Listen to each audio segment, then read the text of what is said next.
Okay, this is Math Minute number 38 for Tuesday. All right, which of the following might be reasonable dimensions of a bathroom? Well, okay, we're talking about a bathroom. The last I checked, I've never seen a bathroom that's 2 miles long and 3 miles wide.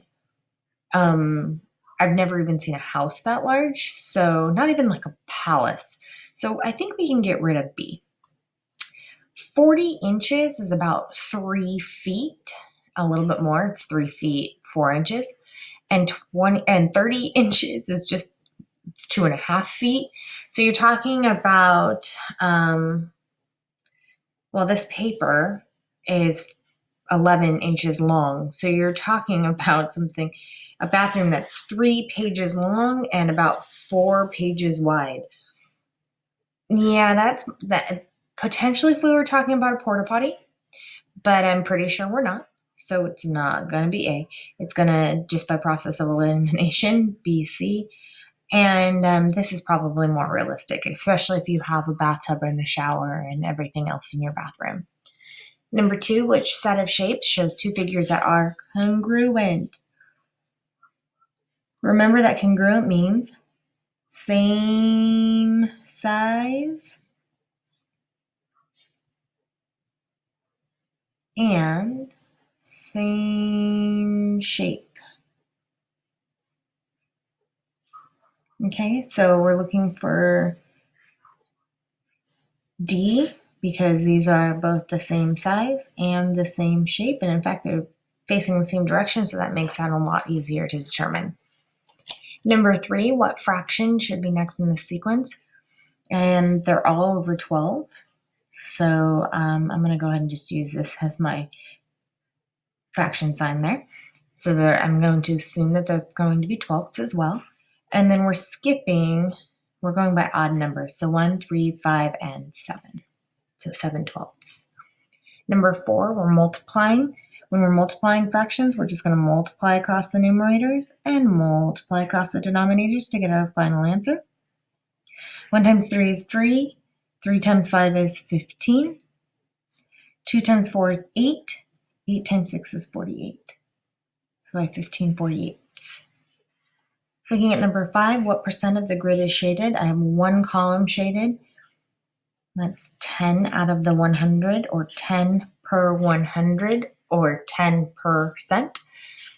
How many more squares would have to be filled in so that half of the grid is shaded? So if 10 squares are currently shaded, then we would assume another 40 squares would have to be filled in so that the grid is half shaded.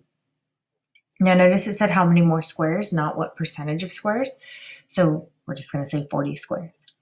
I have an even number between 1 and 10. So I have 2, could be 4, could be 6, could be 8. And it says between 1 and 10, so it doesn't necessarily say that it includes 10. So let's see what we come up with. I can be divided by 3 evenly. Well, 2 is prime, so that doesn't work. 3 does not evenly go into 4 or 8, and for that matter, 10. So we know that the answer is 6. Justine says that the area of the rectangle is 24 square units. So again, area is all of this in between. We know area formula to be the length times the width. So whichever one you want to call it, the length times the width. So 4 times 6 is 24. We know that these are units squared. So I'm going to put SQ units. Marcy says that it's 20. 20 would be 6 plus 4, which is 10, times the other side, which would be 6 plus 4 again. So 6 plus 4 is 10, plus another 6 plus 4 would be 20.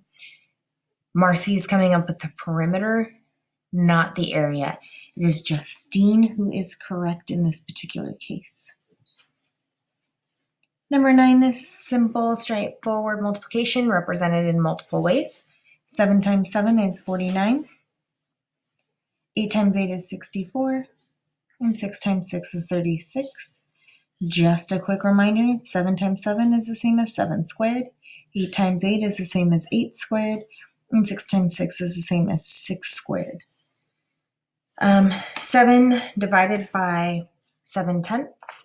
7 goes into 0, 0 times. 7 goes into 7, 1 time. That's 1 tenth. 8 goes into 8 tenths. 1 tenth of a time. And I think you can see the pattern here. These should all equal the same answer. If you have any questions about how to do division with a decimal, we can and will get into that a little bit later this year. So I don't want you to worry about it too terribly much now, but we will get there. All right, guys. Talk to you later. Bye. Oh, you know what? I did that backwards. 7 divided by 7 tenths is 10. So these are all 10. Sorry.